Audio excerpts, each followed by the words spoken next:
So I'm here to talk about a project called ContextForge MCP Gateway, and it's a secure open source proxy for MCP, A2A, and REST APIs that helps unify discovery, authentication, and authorization, as well as things like observability across your agentic tools and any other APIs you might want to use with your AI agents. But first, a bit of context.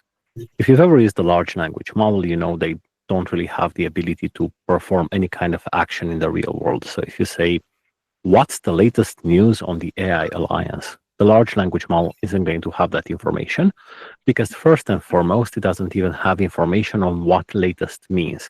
It doesn't know what time it is. So if you ask what's the current date, it might say it's somewhere November 2024, as an example. So in order for an agent to have access to real-time information, as well as for an AI agent to be able to interact with the real world, it needs to use tools. And it also needs to use an agentic framework, which actually performs the execution of those tools through a large language model, which performs the planning. So you're talking to an LLM, and you're saying you're an agent, you have access to a bunch of tools, you have access to time, Google search, Wikipedia, document builders, all these other things. If you need to perform an action, just say the name of the action, such as Google search, provide the input that you need to make with that particular action, and then the agentic framework takes over. It does what is basically a regular expression search, finds the term action, finds the action input, goes off and calls the tool, then calls the LLM again, saying, hey, I just got back this info from the actual tool, and it's going to try again, and again, until it hits a final answer. This is all part of what is known as an agentic framework. It consists of a number of components, the agent controller, things like session and state and memory and planning and execution, and a variety of tools, which can be things like your code interpreter, tools that do asynchronous processing, that do jobs, that perform long-term running actions. But at the end of the day, they're all tools, which an LLM is provided with as a list of tools. The agentic framework can help orchestrate and you get the result. So in a very, very simplified view, this is what every kind of agentic framework implements in one way or another. LangChain, LangGraph, AutoGen, AutoGPT, Crew AI, watsonx orchestrate hundreds of different agentic frameworks are pretty much an elaborate for loop, which goes a little bit like this. The user input goes in, the large language model provides the planning, so it will identify what tools it needs to execute, it will identify the input to those tools, then a tool gets called by the agentic framework. It's not the LLM that's doing the calling. The LLM is just generating some text that says, go call Google search. And when you call Google search, provide the input. For example, latest news on the AI Alliance. And then that action happens, and maybe the LLM is going to observe the output and plan again and again and again until it's reached what is a final answer or close to a final answer. Now, the problem with this approach is that over the last 2 or 3 years of folks developing all these agents and all these frameworks, is that there was no way to standardize any of these interactions. And most frameworks, LangChain, LangGraph, AutoGen, AutoGPT, Crew AI, all these other things, had their own specific way of building these tools, of interacting these tools. And this led to two things. One, you had to go off and redevelop your tool every time you change the agentic framework. And second, models never got really, really good at tool execution because different models, different tools would need to be called in different ways. There was no standardized mechanism for this. So MCP, which was initially released by Anthropic, came in to standardize how AI agents interact with these tools. First, by decoupling them from the agentic framework or the agentic platform. So, we can now have an MCP server that's a standalone entity. And second, by standardizing on JSON RPC as the mechanism for communicating with these tools. So that led to an explosion. More than 15,000 community servers have been developed since launch. Everybody has adopted MCP, from Microsoft to IBM to even OpenAI. They all are kind of focusing on compatibility and being able to interact with this tool ecosystem. Because there's no point for you to go off and develop your own GitHub tool execution when Microsoft already has released a GitHub MCP server and so on and so forth. So 15,000 servers have been developed by the community since launch. MCP is taking off as kind of the widely adopted standard for AI agents interacting with any kind of external system. but it's not necessarily a perfect situation. There's already like 4 versions of the MCP standard floating around, and the vast majority of these implementations, one, they don't implement the full specification. Second, they don't implement the latest specification. Third, they don't implement things that should be implemented that are not part of the specification, things like observability and monitoring and best practices around isolation when running these tools. And fourth, they might have tools or resources or prompts within that MCP server that you don't want to expose to your agents. So in order to address some of these challenges, we've built what is known as a open source MCP gateway, which aims to give you a way to consolidate REST APIs, A2A servers, and another standard for agent-to-agent communication, as well as MCP servers in a single unified proxy that has a plugin ecosystem where it can do things like filter out requests you don't want to receive, filter out responses you don't want to receive, perform consolidation of those tools into what are known as virtual servers, and give you a lot of capability in terms of how these tools are being managed. So as you can imagine, the ContextForge gateway acts as a piece of AI middleware. It sits between your clients and your MCP servers and performs a number of roles. So first and foremost, it lets you federate MCP servers, so servers that you might have within your environment. So you might have, for example, an MCP server for Jira, one for GitHub, one for Google Search, for Bing Search, for RBAC Search, for Wikipedia, one for your document tools, and hundreds of other servers. Maybe you have some REST APIs, maybe you have some A2A agents. You add them to the gateway. From there, you can create a virtual server. A virtual server lets you select only the tools that you want to expose to your AI agents or AI applications. Let's take an example here with the GitHub MCP server. An MCP server consists of usually things like resources, tools, and prompts. In terms of tools, it might have GitHub issue list, GitHub issue create, GitHub issue delete, GitHub clone repository, GitHub delete repository, a lot of actions. And you probably don't want to expose everything. Or another example, I've got a Kubernetes MCP server, and now I can have my agents manage my Kubernetes cluster, which is great. But it also has a GitHub delete it has a Kubernetes delete my Kubernetes cluster and get me fired tool, which I definitely don't want to expose to an AI agent to randomly trigger. So with the MCP gateway, you're going to create a virtual server. You're going to select just the tools that you want. You're going to add observability on top, rate limiting on top. You're going to add PII filtering, XSS filtering, maybe even something like the open policy agent. So you can really fine-grained specify, here's the list of actions I want an AI agent to be able to perform on my infrastructure or my applications or my context or my environment based on only the MCP tools that I select, or even on REST APIs or A2A servers that the gateway can transform into an MCP server. I also get control over the authentication and authorization, because many of these MCP servers have been designed with STDIO in mind. And for those of you that don't know what STDIO means in terms of a protocol, it means this, which is very hard to work with over a network, right? It's standard input and output. So many of these servers don't have a way to interact with them remotely.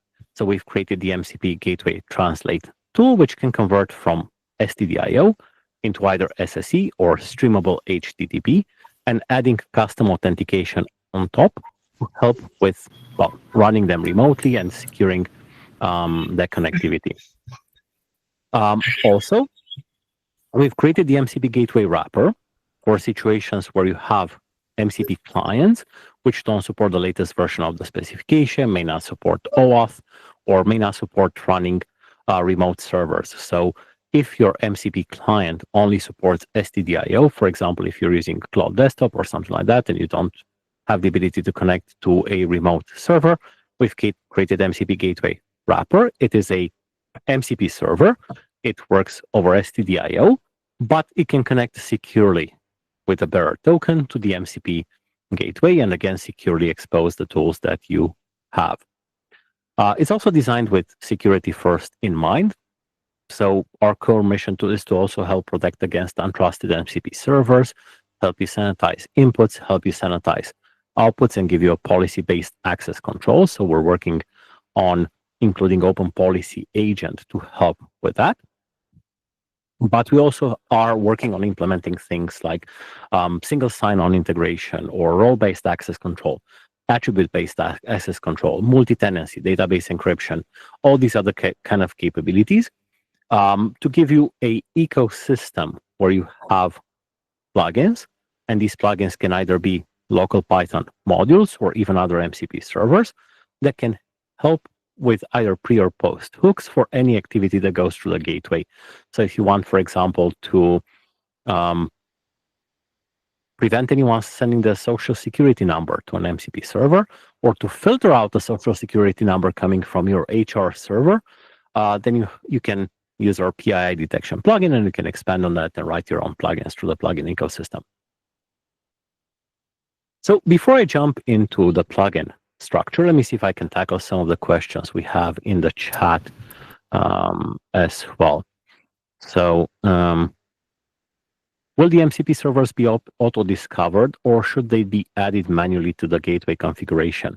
So I'll show you how we're adding the servers. We have a health check process in place. So once you add a server, it will poll it, it will keep it in check. If it gets unhealthy and is no longer responding, it will kind of mark it as unhealthy, and then it will disable it. And when it goes back into a healthy state, it will self-heal and pull, updated tools that are available on that server. So we do have that capability. We're also working on adding a catalog of what we're considering, I wouldn't necessarily say trusted, but an initial set of MCP server so you can connect to. So if you want to connect to, public servers like GitHub or any of these other things, then you'll be able to find them in that catalog. What is the relationship between MCP Gateway and traditional gateway? Should one stand behind another, or should they work in parallel? So that's a great question, Vanja. I would say that it depends on your scale. If you're building a small agentic application, you can just use the MCP Gateway on its own. If you're trying to deploy hundreds of thousands of APIs for an enterprise, you should have your own API gateway and the MCP Gateway that you can use for agentic workloads and applications.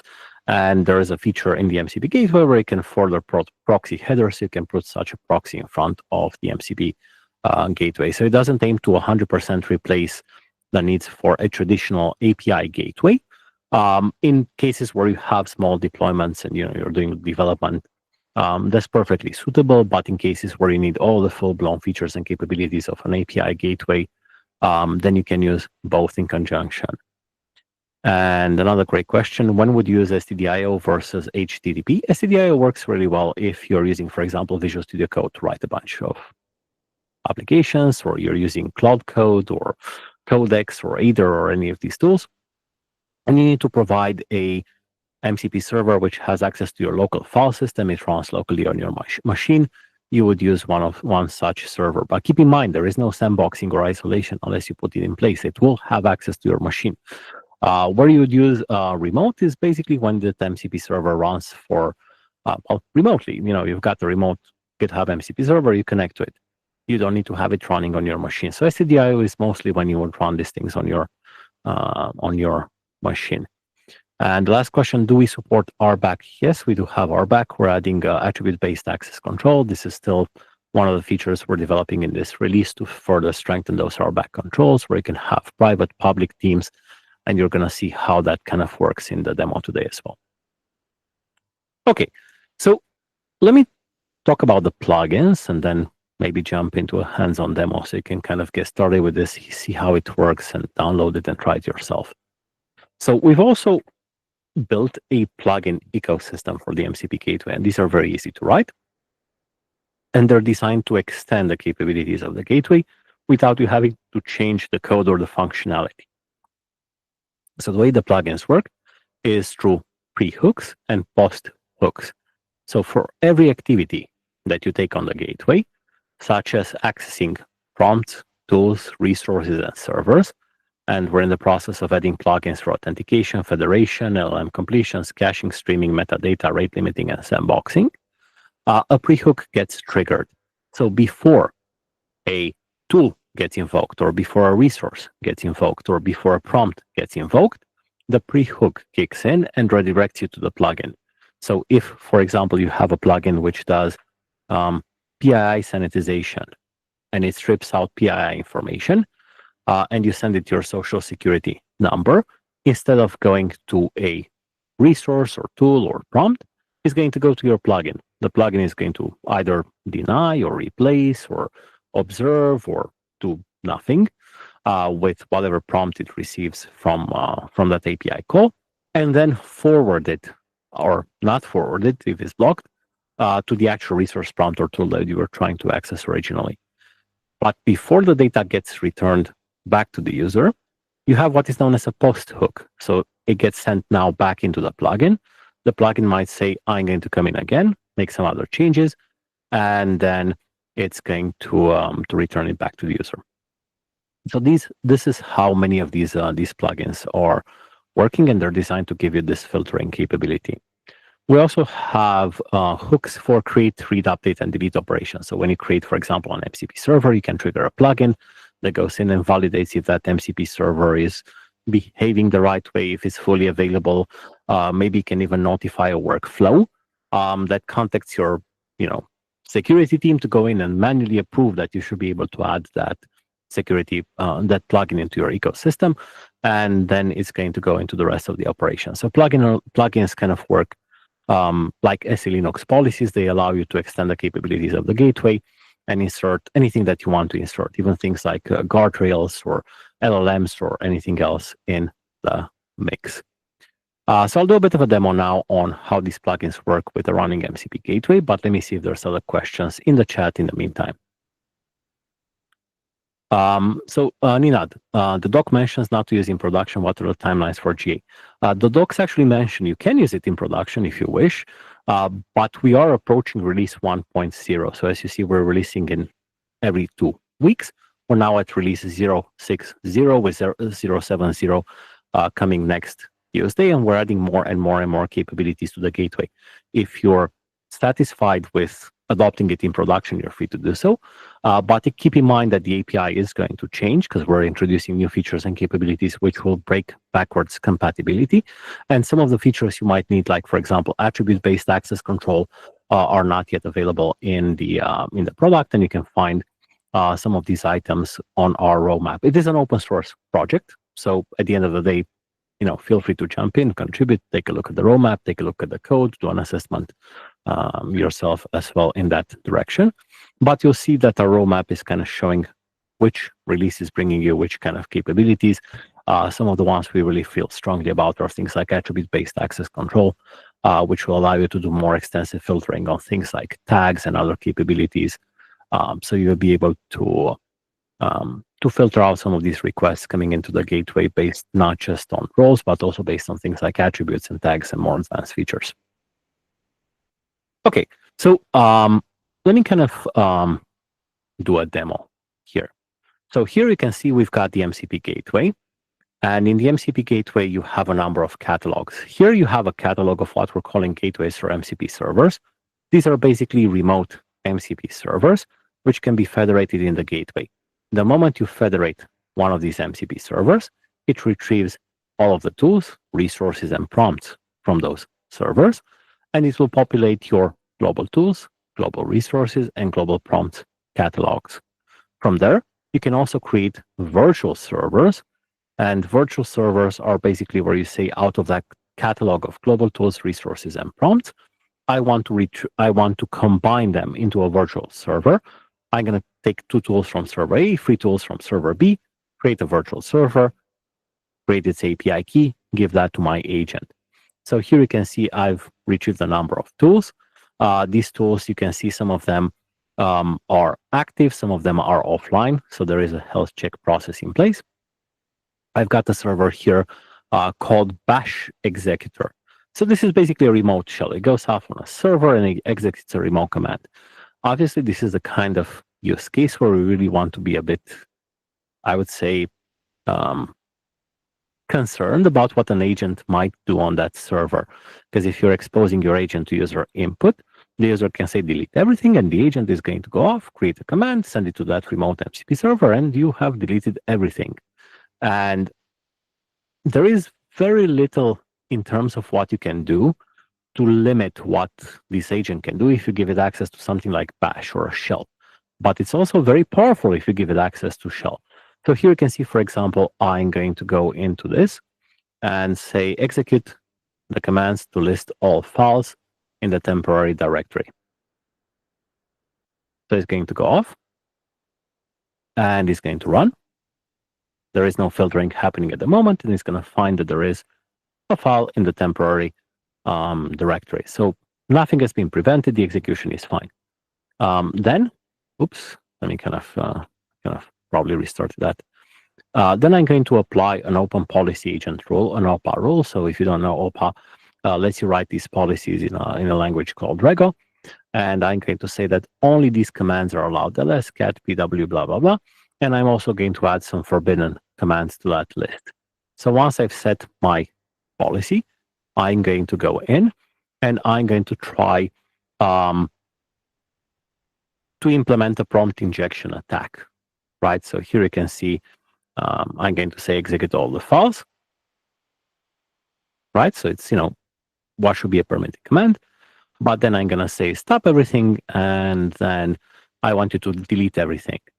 And as you can see, the policy kicked in and it prevented you from executing that second command because you had that open policy rule in place, and the activity was also logged. And there's a lot of other ways in which you can write this policy. It's just one of the examples of how you can write one of these regular rules to prevent things like prompt injection or executing things that shouldn't be executed on that remote server. That's just a very simple example, but you can also use, for example, models like IBM's Granite Guardian or Meta's I think it's LLM Guard model. So you can use an LLM to also filter out some of these things and use them for policies, or you can use regular expressions. You can use OPA rules. There's a lot of things that you can do here to prevent things like jailbreak team, prompt injection, or just executing these tools in an unsanitized way.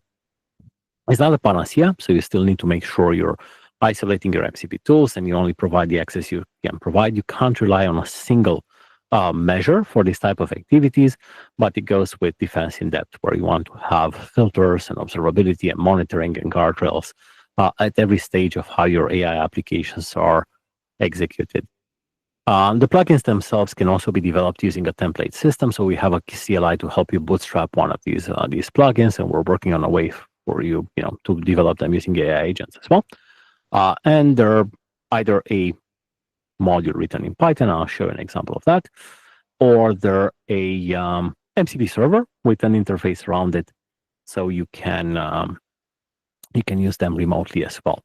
So here's an example of the PII filtering plugin. So the PII filtering plugin attaches to a number of hooks. So you can see here in the definition that it's attaching to prompts and it's attaching to tools. It's attaching to both pre and post. It's got a default configuration.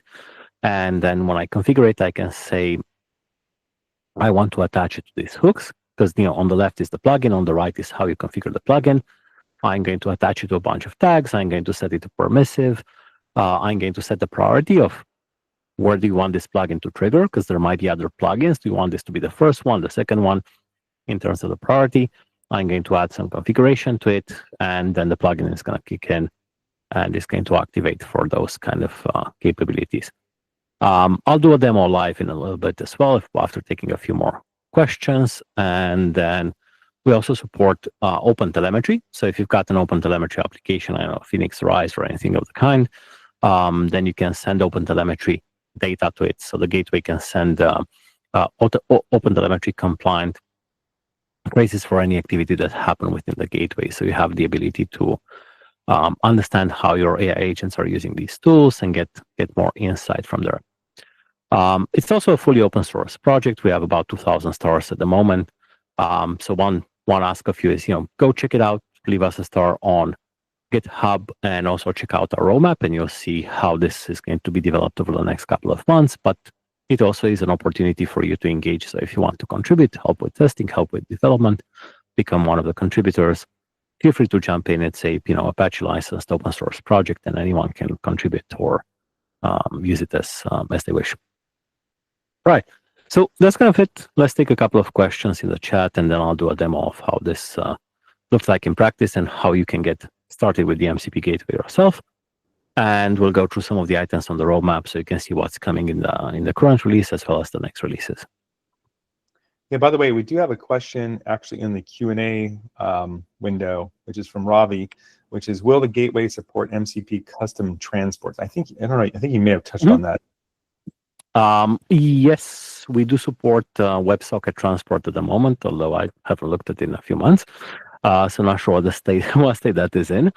But you can bring your own transport as well, and I'll show you how that works within the Codebase. So let me actually do that now, and then we can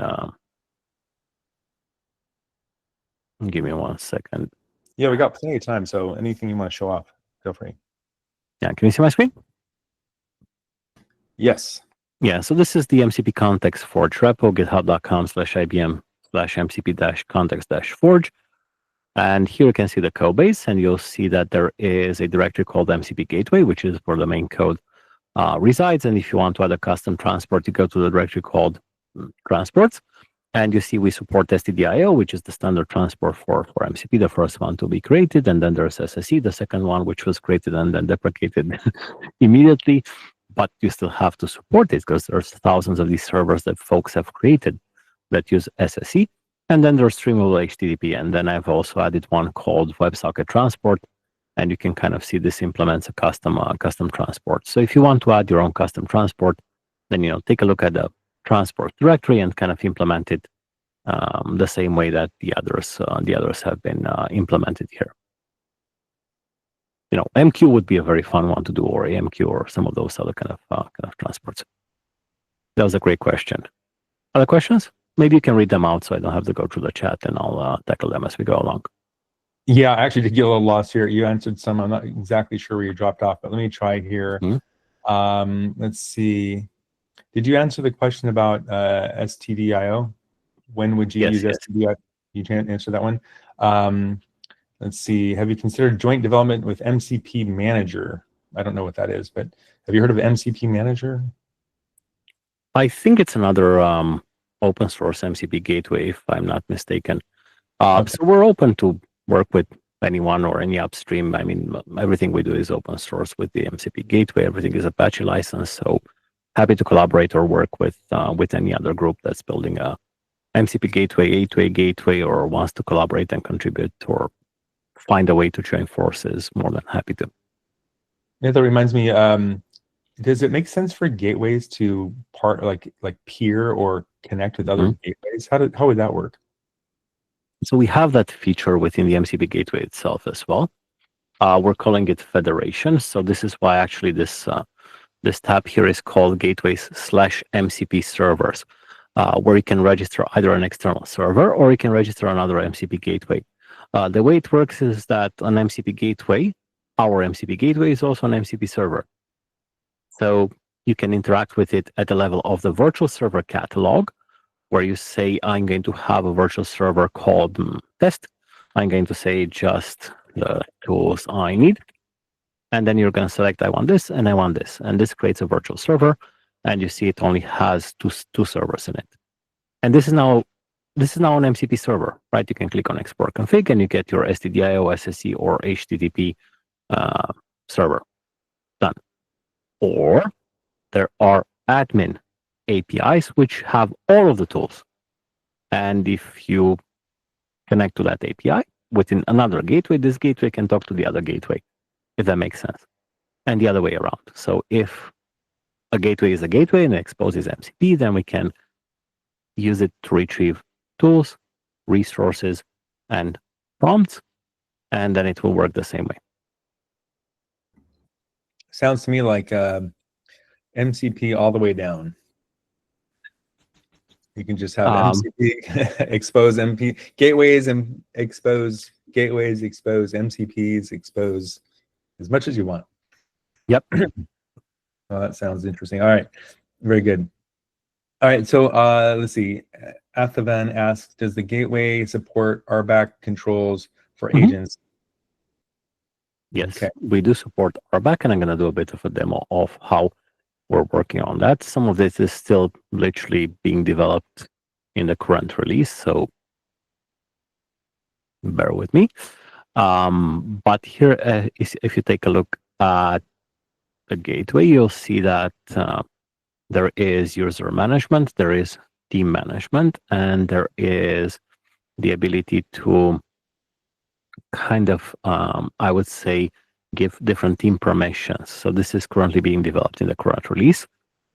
You can get access to it if you look at the fork, or you can wait until the end of the release, which is on Tuesday, and you'll see the full RBAC capabilities.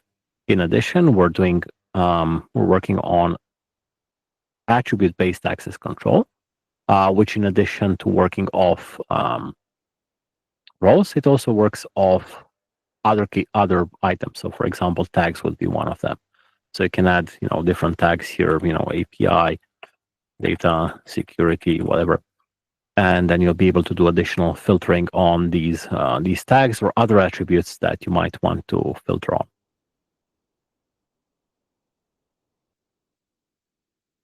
Okay. Any other questions? If not, I'm just going to jump into the full demo. Oh, okay. We still have a full demo. Why don't you do that? There's a couple. Well, here, let's get some more questions. Just a couple. It says, okay, from Ninad, the doc mentions not to use in production. I think you answered this one, but what are the timelines for? Did you mention the timelines for GA release? Sure. So let's take a look at the roadmap, because I think that's going to be a fun one. So if you look at the way that this has been developed, is we're kind of working in increments. So we're releasing new capabilities every 2 weeks. Everything has been planned ahead of time, and everything is available within the issues page, and you're going to see what's coming next. We've just released version 060 on August 19th, and version 070 is coming on September 2nd. And you can see kind of the theme for each of these releases. So, for example, for September 2nd, the theme is multi-tenancy support, role-based access control with private team and global catalogs, extended connectivity, core observability, and a few starter agents to test it with. And then you see 080 is enterprise security and policy guardrail, so additional capabilities around security. Version 090 is planning to add support for marketplace of MCP tools and advanced connectivity. And then you have general availability and release candidate hardening with auditing, penetration testing, and all these other kind of things coming for October 14th. Now, this is a community developed project. It's continuously evolving. If you think it's right for you, just go off and use it today, play around with it, test it. The disclaimer is there mostly for the clients we work with, or enterprise clients coming in and say, I want to put this in production with 1 million users, no support or no knowledge on how this works. So, that's kind of why that's there. But we are actually using it in production ourselves. So we have more than 160,000 users building AI agents and tools going through our internal MCP gateway. But, we know the code base really, really well. If it breaks, we know how to fix it. We understand everything that's going in there. So, that's why that disclaimer is there.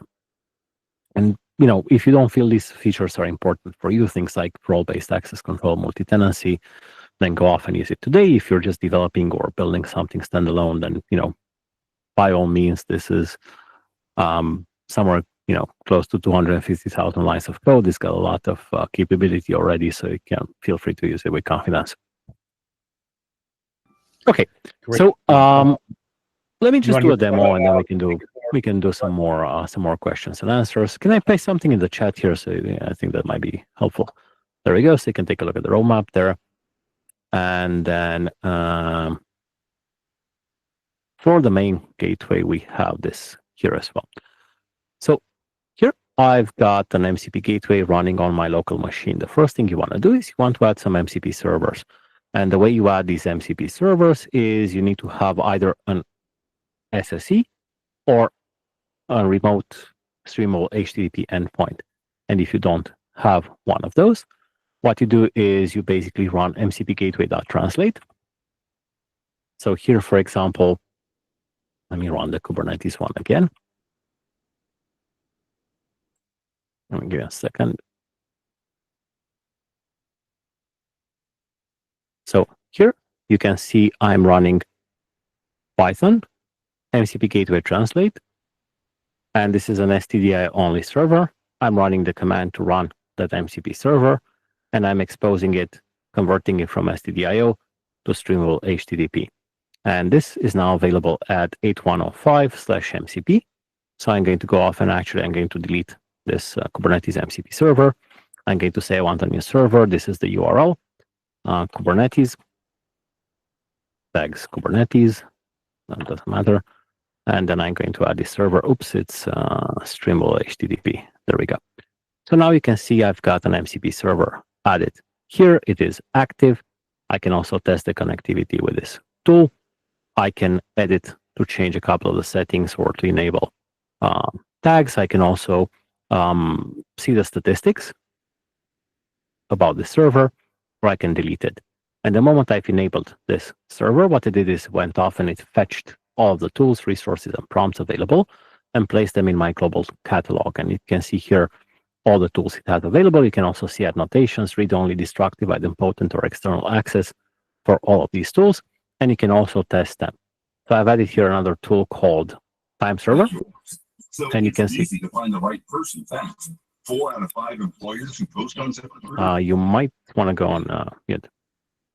So here I've got another server called Time Server. You can see this comes from the MCP server called Time, which comes with the MCP Gateway itself.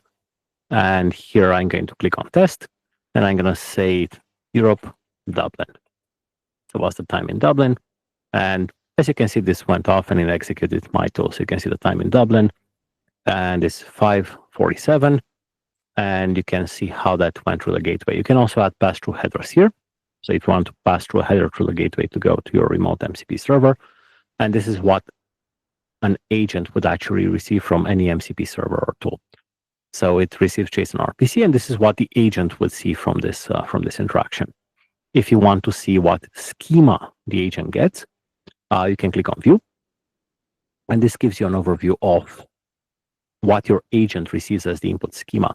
So the way your agent or your LLM knows, hey, I'm talking to the time server. I need to send it a time zone. It needs to be in this format. For example, Europe/London, and it needs to be a string. Well, this is what MCP has standardized, right? This exact schema. So all agents everywhere know that this is how they talk to an MCP server, and LLMs can be fine-tuned to it, and you get better and better interactions over time with these agents. You can also see metrics, total number of executions, successful executions, how fast this server responds. So you can see if you have a problem with that as well. And you can see that this was created by federation. So, it's a federated server. You can also rename some of these servers. So if you don't like the name convert time, you can rename it without having to go off and change the code in your server. You can also give it a display name, so your UI can use the display name from the API, so you can build better UIs. Because time-convert-time is not going to be necessarily the nicest thing to show up in your UI. You also have the ability to get detailed metrics. So you can see, for example, I've just started the gateway. I have 2 executions of time, and you can kind of see the executions. You can export the metrics, and you can see global metrics for the gateway. You can also add A2A agents, and it will convert them to MCP tools as well. You can also add your own prompts, so you can add prompts in addition to the prompts that are retrieved. All it needs to be valid JSON. Oops, there we go. And you can also add resources and files and all these other things to the gateway, in addition to the ones it propagates from the MCP servers it connects to. You can create your own teams. So you can see here, there's a bunch of teams, and you can add members to them. This is a feature that's coming in the current release, so this is still in the development branch. And you can add, different users to the platform with different single sign-on providers. You can generate different API tokens, and you can restrict those API tokens to different scopes. You can add routes. You can export and import the configuration, which especially is for backup or just seeing keeping a track of the configuration, because this does store configuration for things like the MCP servers you added, or it can prompt you if created within the gateway itself. You can also see the logs here, so you can see the live logs on the application, or you can export JSON or CSV. Everything is available via the REST API as well. Everything can work without a UI, so you can disable the UI, and everything has been designed to be configurable and use feature flags to enable and disable things. So if you go, for example, on our Codebase and you take a look at .env.example, you'll see that everything has been feature flagged. So, how do you want to do caching, database or Redis or memory? How do you want to configure the secrets? And you have everything here. Do you want to encrypt the database? Do you want to enable or disable the UI? And you can just consume this through the API. Do you want to enable or disable bulk tool imports, or any of those capabilities? Even if you want to enable or disable A2A, has been feature flagged. So when you deploy this onto any environment, you have that capability. The documentation kind of covers this as well. So if you go to our documentation here, you'll find information on how to use it. You'll find information on how to set up various clients or agents or servers. You'll find information on the plugins. You'll find deployment guides for local deployment, containerized deployment, Docker, Compose, Kubernetes, OpenShift. We also have Helm charts. So if you want to deploy this, I think the easiest way is just to go with pip install, so you can install it with a single command. But if you want to deploy it in a more productionized environment, we have charts as well. So for you to get started, take a look at our quick start guide. So you can see here, the easiest way to run it is literally just to copy paste this command here. Single command, right? The auth user, enable the UI, and then run with UVX. One command, you're up and running. This runs with SQLite. And won't scale very well because of SQLite. But if you want to run it in full production mode, then we recommend using, something like Compose or Kubernetes, Helm chart, some of the more advanced deployment models. So you can see here a better, I would say, not non-UVX based deployment. You can see the information here. If you want to deploy it in a container, this would be another easy way to get started. You just run a Docker or Podman command and you're up and running. And if you really want to go off and deploy it to something like Kubernetes or Minikube, then you'll find the Helm chart here, and that deploys it with PostgreSQL as the database for configuration and Redis for caching. And then you have optional components to deploy something like pgadmin or Redis Commander to help you manage those deployments if you need them. So everything is configurable in the Helm chart as well. We also provide a number of MCP servers out of the box. So one of the ones you're going to find quite useful is let me kind of filter out some of these Time and Kubernetes. One of them is Time, which is a server written in Go, trying to apply best practices for developing servers in Go. So you can find it in our repo as well. And we have an eval server. And that eval server has more than 63 tools that you can use to evaluate RAG, to evaluate agents, to evaluate bias, to measure, to do things like multi-LLM as a judge or other those kind of techniques. So if you want to learn more about that, take a look at the Codebase. You'll see here that we have a directory called MCP Servers.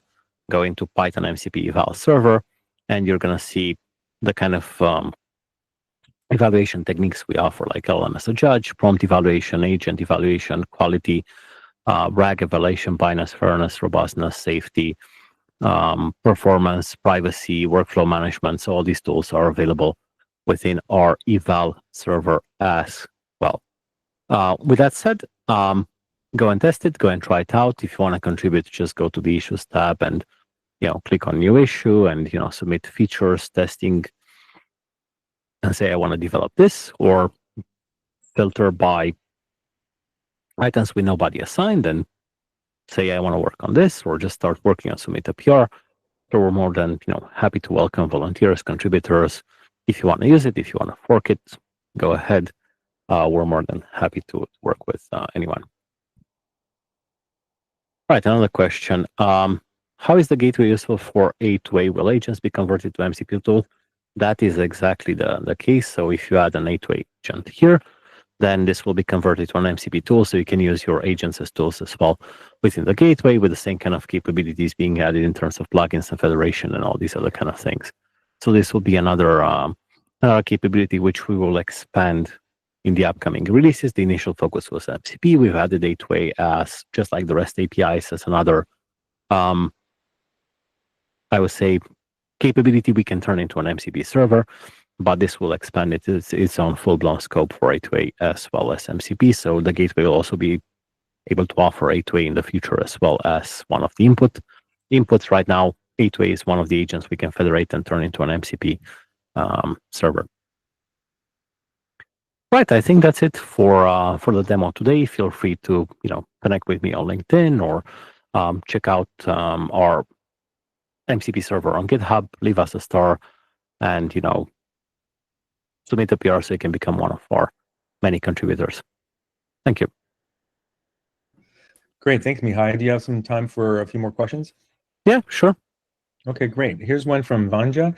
So I read interesting use cases of prompt injections where all traditional security was acting correctly, but the agent was able to spill confidential information in places where it shouldn't have. Are you working on an interceptor type plugins like Docker did to mitigate such attacks?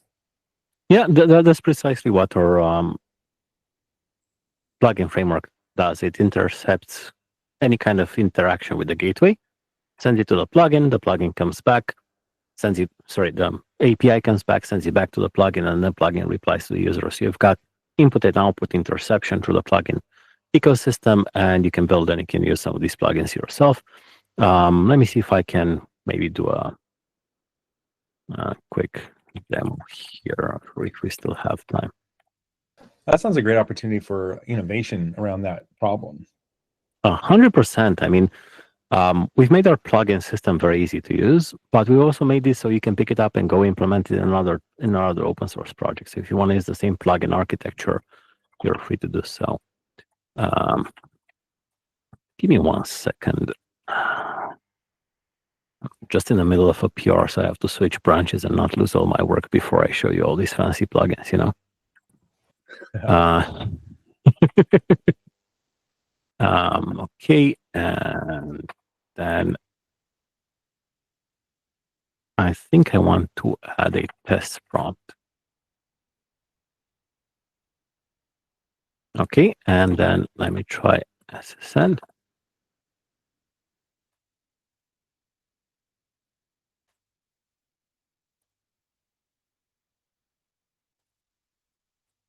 Let's take another question in the meantime while I get this restarted. Yeah, here's one. Does the gateway use an LLM to understand, steps or inputs? The plugin does, not the gateway itself. So you can write the plugin and you can connect it to an LLM. All right, so let me kind of see if I can do a very, very quick and dirty demo here. So here I've got my MCP gateway, and I'm in a CLI, and I'm going to create a new prompt. So I've created a prompt called test prompt, and the prompt just says what you said. So it's just going to reflect that back at you. And then I'm going to send it my social security number, which is 1, 2, 3, 4, 5, 6, 7, 8. Right, so I'm going to send it, and whoops, let me try with support the bearer. And then I'm going to say SSN. There we go. So notice that basically I sent it my social security number, which I shouldn't have sent it. And then he replied back with my social security number, which you shouldn't have. Obviously, I don't have a social security number. I'm not American, but that's just an example, right? It's a very simple plugin. So I'm going to go to plugins. Where are we now? All right. I'm going to go to plugins. Here. I'm going to go to plugins. And notice here I've got a plugin called the PII filter. And I'm going to go to config, and I'm going to configure it, and I'm going to make sure that it's detecting social security numbers. That's fine. And then I'm going to make sure that plugins are enabled in my feature flags. So now I've enabled the plugin, so the plugin should be working. I'm going to restart the gateway. And you can now see that the gateway has initialized and it's loaded the following plugins. So you can kind of see the plugin system is now live. And then I'm going to do the same thing I just did. And there we go. Plugins are enabled, and the social security number was redacted by the plugin. And if I go back to the plugins, and then actually go to, what's going on here? Where is it? Plugins. I always get the word wrong. If I go to PII filter, so you can kind of see the way that this works. It's got hooks for the various things, and then it's going to have patterns to detect whatever it detects, and then it can have a mask strategy. So notice that there is a mask strategy, and this is configurable. And do you want to redact the whole thing, or do you just want to do partial masking? So if you go to the plugin config here, you can kind of see how this was configured. So this was configured with partial masking. So it's going to say PII redacted, but you can have hash, you can encrypt it, you can tokenize it, you can remove it, or you can change the redaction text to say, don't send your social security number. So it's a very, very basic example, but it kind of shows how we can intercept these kind of transactions with the tools or resources and prompts and send that information to one of your plugins, and then the plugin can take a decision on what to do with that information. Right? Any other questions? Yeah, we got about 5 more. You want to try to blow through them real quick? Yeah, go for it. Okay, so here's one from Steven. He says, you mentioned MQ type protocol. Do you know of any async protocols that are quote unquote standard with agents? No.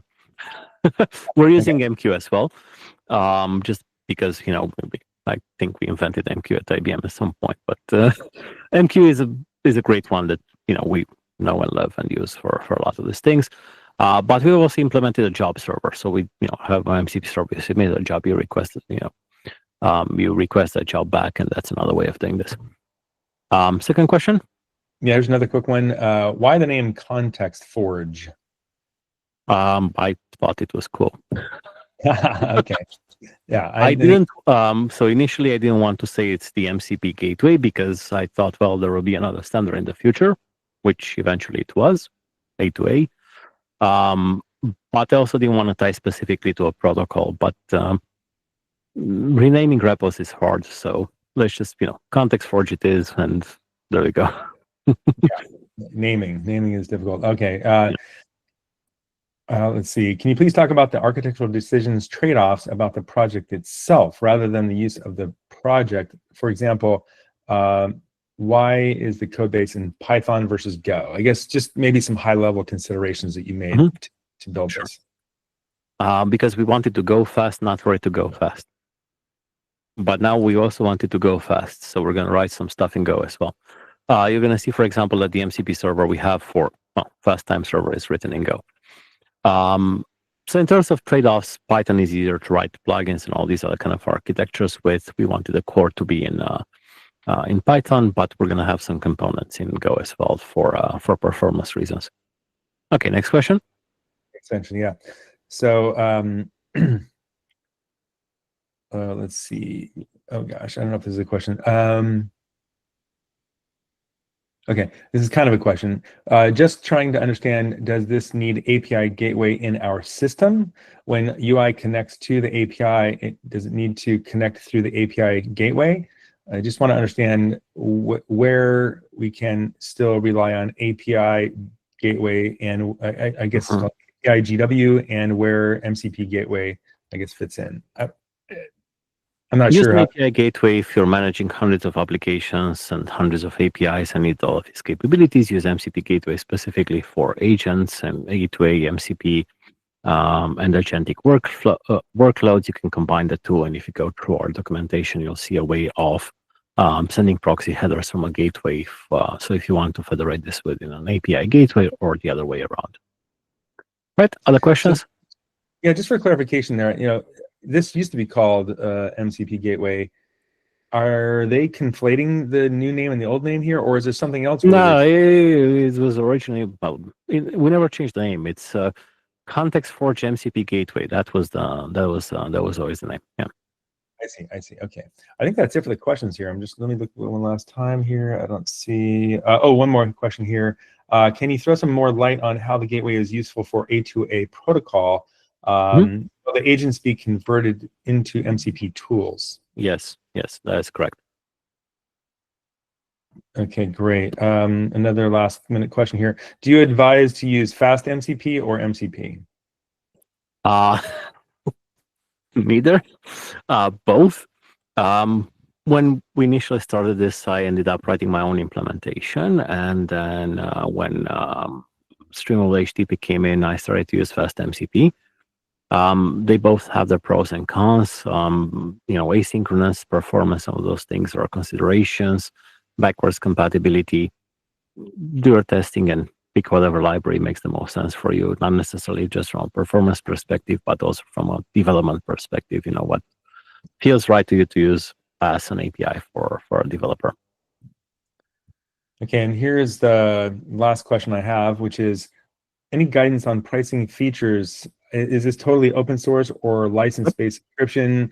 Is there any product in development? Is there any pricing in the future? It's 100% free and open source. It is Apache license, so you can use it, fork it, build on it, contribute to it. It is a open source project. Great. Okay, well, that's it. We've gotten through all the questions. Thanks for answering them so quickly. Also, for giving such quick demos on demand. That was impressive. Thank you very much. All right, everyone. Again, thanks, Mihai. You can check out the project, ContextForge. The link is, if you don't mind, one more time, just pasting the link to it in the chat here. And everyone, thank you again. I will be sending out an email with the link to the video. You can share it with your friends. You can go check out the project. If you have any questions, you can reply to the email. And as always, thank you for joining us. Thanks for such great questions. And we look forward to seeing you next Thursday, same time, same bat channel. All right, folks, that's it. Have a good week. Bye-bye. Bye-bye.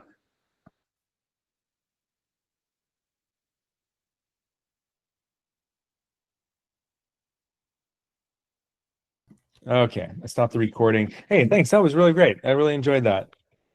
Same here. Thank you for the invite. Yeah.